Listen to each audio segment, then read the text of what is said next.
The good news doesn't stop merely with Israel's strong military. It continues with Israel's strong economy. It's a tremendously strong economy.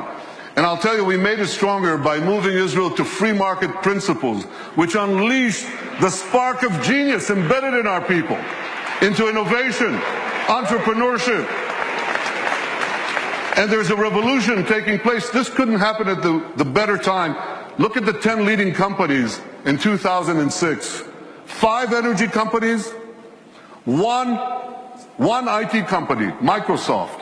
And a mere 10 years later, 2016, a blink of an eye in historical terms, it's completely reversed.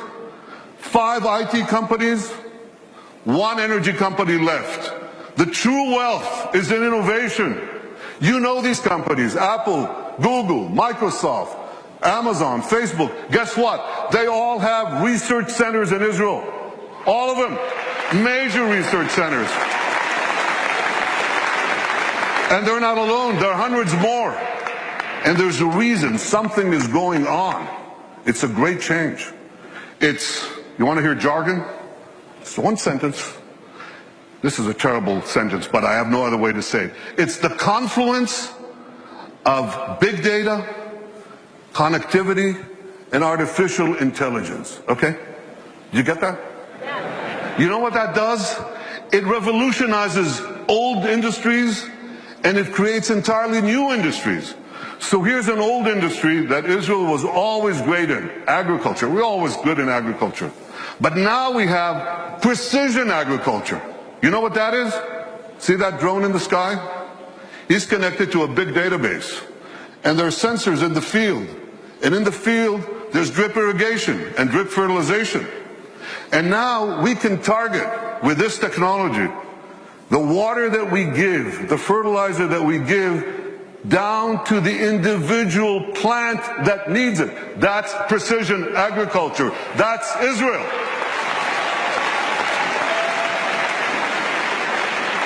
Unbelievable. You know, we were always good in water. I want you to see how good we are. So we recycle almost 90% of our wastewater. The next country with less than 20% is Spain. You can see how Israel, what it does for water, what it does for the environment. So when you take these two things, agriculture and water, and the other technologies that we apply in both, we can change the world. We are. We are. I just heard about an African woman in Africa has to walk 8 hours a day to give water to her children. 4 hours one way to a well, 4 hours back. And a young Israeli company brought in this technology that improves on Moses. Remember Moses? He brought water from a rock. They bring water from thin air. They bring water to Africa, to millions of people in Africa. Israeli technology. And I was just recently in India. That's my friend, Prime Minister Narendra Modi. Great friend. I'm showing him cherry tomatoes. This is in Gujarat, India. This is Israeli technology. And what I heard there was fantastic. Farmers came from the region. There's an experimental farm there and a place where Israel gives technology know-how to Indian farmers. 65% of India's population are farmers. And one farmer after the other gets up and says, because of Israeli technology, I've increased my crop yields and my income 3 times, 4 times, 5 times. Israel is changing the world in India, in Asia, in Africa, in Latin America, everywhere. These are the old industries. Now they're new industries.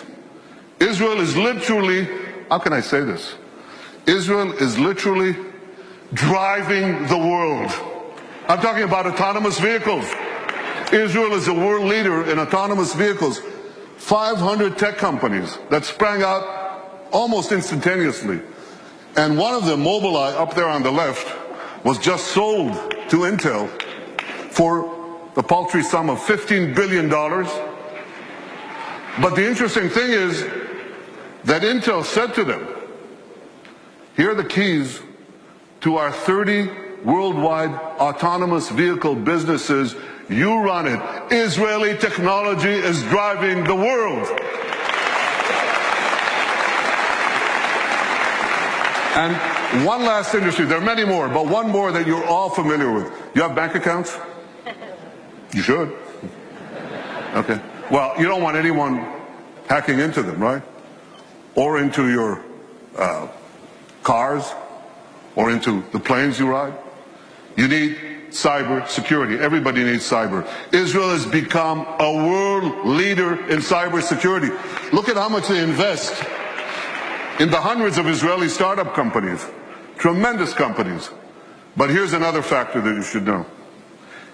Israel's population is how much? Who knows? Class? 8 million. It's closer to 9, but it's about between 8 and 9 million. That's correct. And what percentage of that is of the world's population? Oh, come on. It's 1/10 of 1%. So what percentage do we get of the world global investment in cybersecurity, in private investment in cybersecurity? We're 1/10 of 1% of the world's population, and we get a whopping 20% of global private investment in cyber. We're punching 200 times above our weight. Not 2 times, not 10 times, not 100 times, 200 times above our weight. That's one heck of a punch. Very strong. Now here's how the dots connect.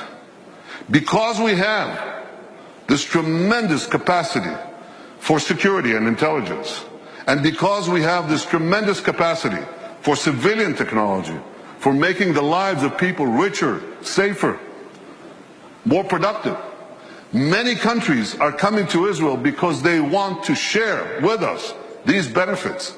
And that creates the third great change, which is the flourishing of Israel's diplomatic relations around the world. You know, when I joined the Foreign Service 105 years ago,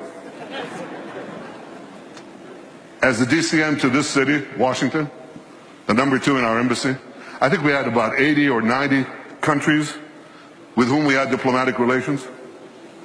Now the number is 160, and there are very few countries left. By the way, what are we doing with Greenland? We got to do something with Greenland. Where's my advanced team? Go to Greenland. They must have some satellite needs or something we could do there. But we are coloring the world blue. I've been to Africa 3 times in 18 months. I've been to South America, Latin America. Can you imagine?